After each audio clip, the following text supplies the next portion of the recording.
जेबी news Boisar में आपका स्वागत है। यदि आपने जेबी न्यूज़ बोईसर सब्सक्राइब नहीं किया है तो सबसे पहले जेबी न्यूज़ बोईसर सब्सक्राइब करें और खबरें देखना आरंभ करें। महाराष्ट्र ओबीसी कृति समिति की कार्यकारिणी बैठक और पदभार समारोह उत्साहपूर्वक संपन्न हुआ, जिसमें आरक्षण की लड़ाई और तेज करने का निर्णय लिया गया। बैठक में यह स्पष्ट किया गया कि जरूरत पड़ने पर दिल्ली के जंतर मंतर पर सभी ओबीसी कार्यकर्ताओं को लेकर बड़े स्तर पर धरना दिया जाएगा। महाराष्ट्र के नवी मुंबई में खारघर के राज्यव्यापी सम्मेलन में महाराष्ट्र भर के विभिन्न संस्थानों और संगठनों के प्रतिनिधियों ने उपस्थित होकर अपनी एकजुटता का प्रमाण दिया। अध्यक्ष श्रावण फरकाड़े ने बताया कि कैबिनेट और राष्ट्रपति की मंजूरी अभी लंबित है, जिसे जल्द पूरा करने का प्रयास जारी है। महाराष्ट्र राज्य के 33 ओबीसी जाति समूहों को केंद्रीय ओबीसी सूची में शामिल करने और विभिन्न छात्रवृत्तियों तथा जानकारी के आदान प्रदान के लिए वर्ष 2024 में महाराष्ट्र ओबीसी कृति समिति की स्थापना की गई थी।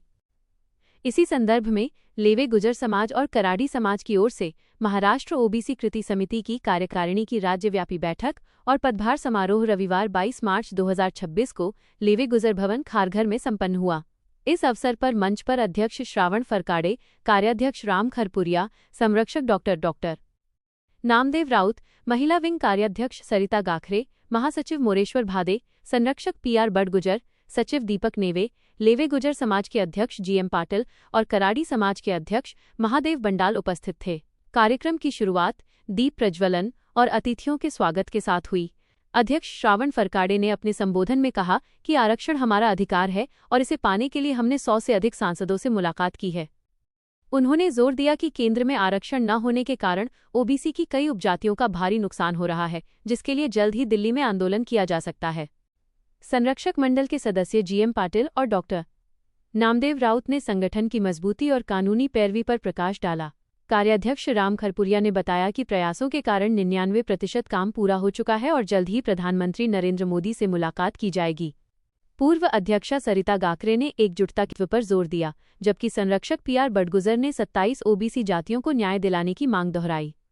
इस अवसर पर डॉक्टर नामदेव राउत, प्रकाश सिद्ध, मकसूद हसन सलमानी, आशाद शेख और एडवोकेट चंद्रकांत बिटकर सहित कई गणमान्य व्यक्तियों ने मार्गदर्शन किया।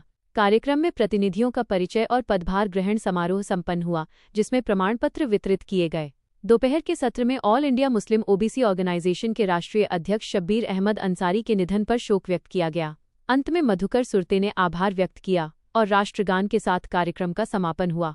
देखते रहें जेबी न्यूज़ बोईसर, जो हकीकत दिखाता है। जो ओबीसी कृति समिति आपने गठित की है और पूरे महाराष्ट्र से ओबीसी जाति के लोगों को इकट्ठा करके आप जो पहल कर रहे हो, इससे क्या लगता है आपको कि आपको सफलता कहां तक मिली है और किस तरह के आपको आसार लग रहे हैं? धन्यवाद। अभी ये कृति समिति के माध्यम से सबसे पहले तो महाराष्ट्र से प्रपोजल केंद्र शासन को गया हुआ है और केंद्र शासन ने अपना प्रपोजल बना के, एनसीपीसी ने अपना प्रपोजल बना के केंद्रीय मंत्री जी को दिया, सामाजिक न्याय और मंत्री जी को। अभी वहाँ पे कैबिनेट नोट बन के कैबिनेट से मंजूरी लेके राष्ट्रपति मंजूरी बाकी है।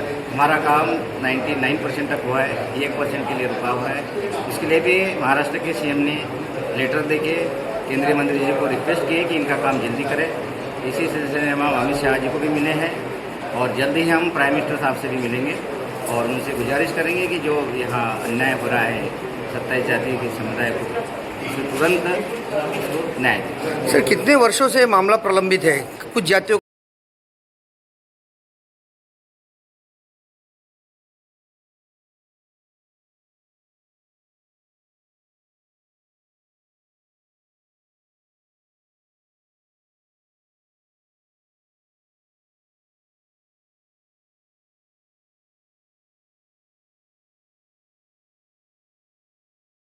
बैठक में सम्मिलित हुए समाज के सभी प्रबुद्धजनों का ओबीसी महाराष्ट्र कृति समिति ने पूरे